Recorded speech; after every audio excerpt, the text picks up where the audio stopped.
Amigos, amigas, aquí comienza la sección de Cartas Hispánicas. En El Despertador, Cartas Hispánicas. Un abrazo a ambos lados del Atlántico. Bueno, tengo que deciros que soy la envidia ahora mismo de todo Facebook, porque tanto Alberto como Jaime se están deshaciendo en halagos. Me dicen que estoy muy bien acompañado, efectivamente lo estoy. En fin, hoy vamos a hablar de un tema del que precisamente nuestro compañero y amigo Alberto Marigil ha tomado como empresa por bandera. Creo que es una causa muy justa y hoy nos va a acercar los motivos de esa empresa que él ha iniciado. Escuchemos el audio que tiene para nosotros Alberto Marigil. Os voy a contar una historia real de la historia de España. Hubo un canalla que perpetró el asesinato sin juicio de 382 españoles que hacía casi un año llevaban encerrados en las mazmorras de Valencia, así como los 300 prisioneros de La Guaira y 518 de Caracas. En poco más de un mes asesinó a 2000 personas indefensas. Los presos fueron sacados a la calle a golpes y culatazos. Los enfermos y heridos a rastras. Los ancianos que apenas podían andar atados a sillas. Las madres, esposas e hijas que acudieron a las prisiones desesperadas ante aquella barbarie que se iba a perpetrar a sangre fría, fueron apartadas a violentos empujones e incluso algunas arrastradas al paredón con sus hombres. Los pelotones de fusilamiento comenzaron la masacre. Los españoles caían abatidos por el fuego, hasta que el gobernador ordenó no gastar más pólvora, cara y escasa, y emplear las picas, sables y machetes para acabar con la vida de aquellos españoles de ambos lados del Atlántico. La masacre continuó durante 3 días. Muchos yacían agonizantes en el suelo ensangrentado. Fueron rematados, reventándoles la cabeza con grandes piedras. Una enorme pira se hizo con los cuerpos desmembrados donde ardieron, estando vivos aún muchos de ellos. El hedor a carne quemada y los gritos de los que agonizaban quedó grabado en la memoria de los testigos de aquella cruel matanza. El canalla que ordenó aquel crimen de guerra se llamaba Simón Bolívar y el ejecutor de sus órdenes Juan Bautista Arizmendi, su sicario personal. Hoy, Simón Bolívar tiene una plaza y un monumento en su memoria en la ciudad de Valencia, en España, y otro en la ciudad de Sevilla. Las leyes penales españolas prohíben enaltecer a criminales de lesa humanidad y genocidas, pero esas mismas instituciones que los prohíben mantienen honores y exaltan la figura en plena vía pública de semejante y tan nefasto personaje.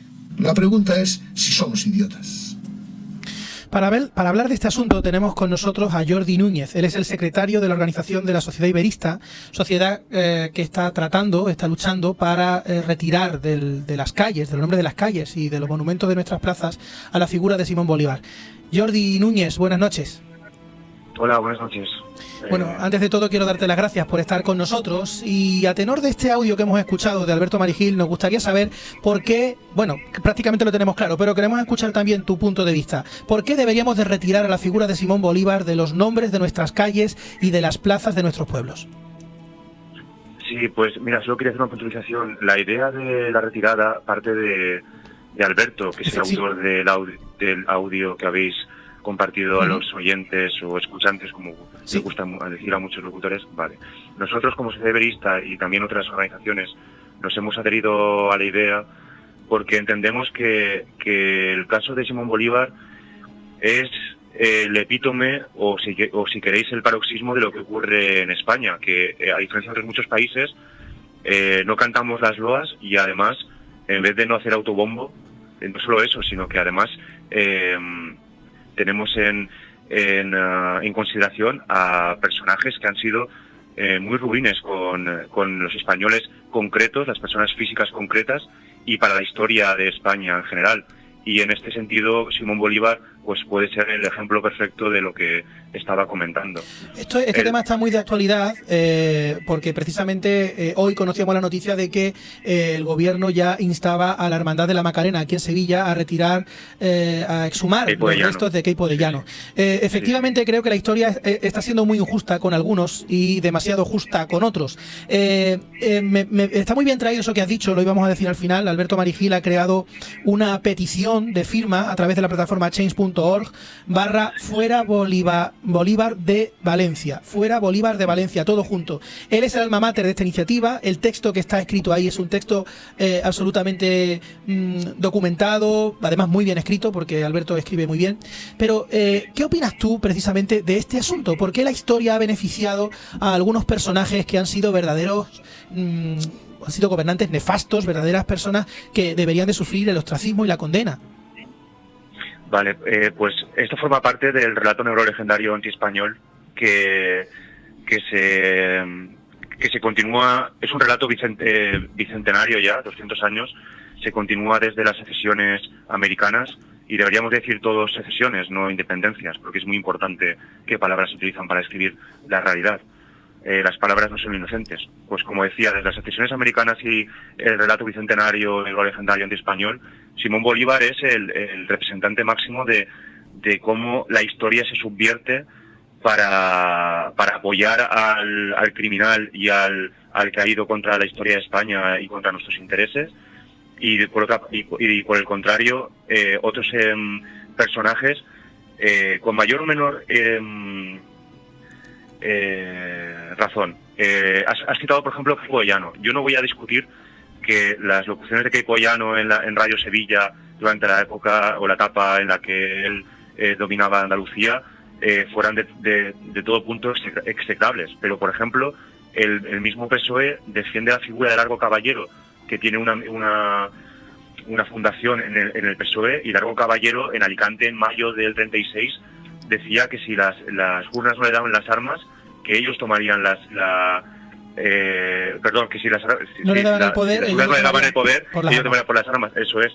Y sin embargo es un personaje totalmente blanqueado. O por ejemplo, Dolores Ibarruri, la presionaria, le dijo a Calvo Sotelo, que era la última vez que hablaba en el Congreso de los Diputados, la misma noche eso es, que de madrugada intentaron matarle a él y a Gil Robles. A Gil Robles lo avisaron y se pudo salvar, pero a Calvo Sotelo lo encontraron en casa de madrugada y lo mataron. Es como si ahora mismo intentaran mataran al jefe de la oposición, a Feijóo, por ejemplo. Al jefe de la oposición, a Feijóo y a Abascal, a los dos, porque eran dos jefes de la oposición de los partidos diferentes. Bueno, pues en este orden de cosas y en este intento de reescribir la historia, sin embargo, unos personajes se dejan en el ostracismo sin tocar sus sombras que las había, y como por ejemplo Simón Bolívar, y en este caso es lo que intenta hacer Alberto Marigil, es recuperar una figura que es totalmente ominosa para la historia de España como es Bolívar, y evitar que su figura, tanto en el nomenclator español, es decir, en el nombre de calles y plazas en España, o mediante estatuas que ensalcen su figura, estén presentes en la vía pública, porque es verdad que con la lamentable educación que tenemos, la mayoría de la gente, si le preguntas, de Bolívar saben muy poco. Igual tienen una ligera idea de que puede ser americano y que es el libertador, sí, entre comillas, de Venezuela y parte de América. Pero es que esa historia, evidentemente, aparte de que está mal contada, mantenemos ese relato contra viento y marea y contra nosotros mismos, como pueblo y como nación. Déjame que le dé paso a mis dos compañeras, que tengo hoy especial interés en que te pregunten. Tenemos muy poco tiempo, te pido brevedad, ¿vale? A mí me ha dado... Hola, a mí me ha dado curiosidad, ¿me puedes matizar un poquito la diferencia entre independencia y el concepto que tú nos has proporcionado? Vale, entre independencia y secesión, entiendo. Así es.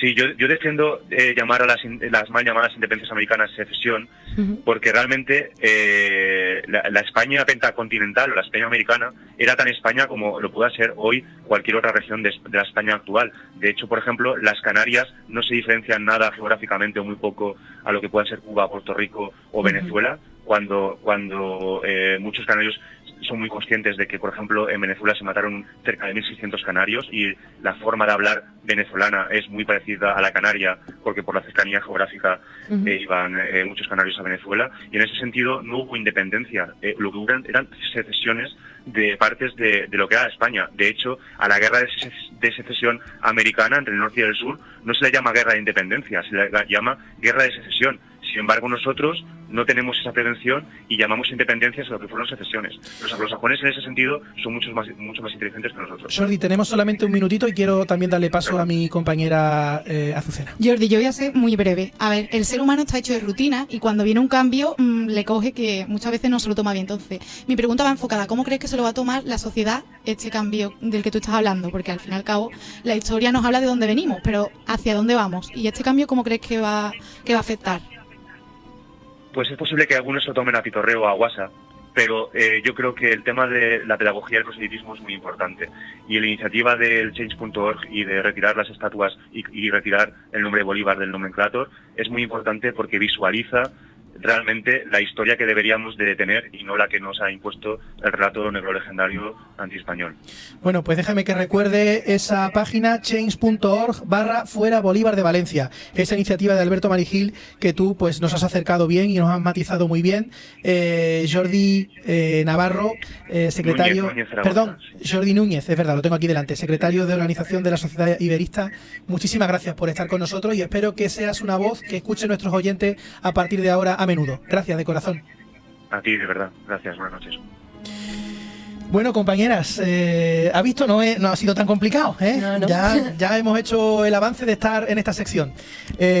Ángela Gonza, Azucena Libre, muchísimas gracias por acompañarme y por otorgar belleza a esta mesa. Gracias a ti siempre. Gracias. Y nosotros vamos a empezar ya a despedir nuestro programa.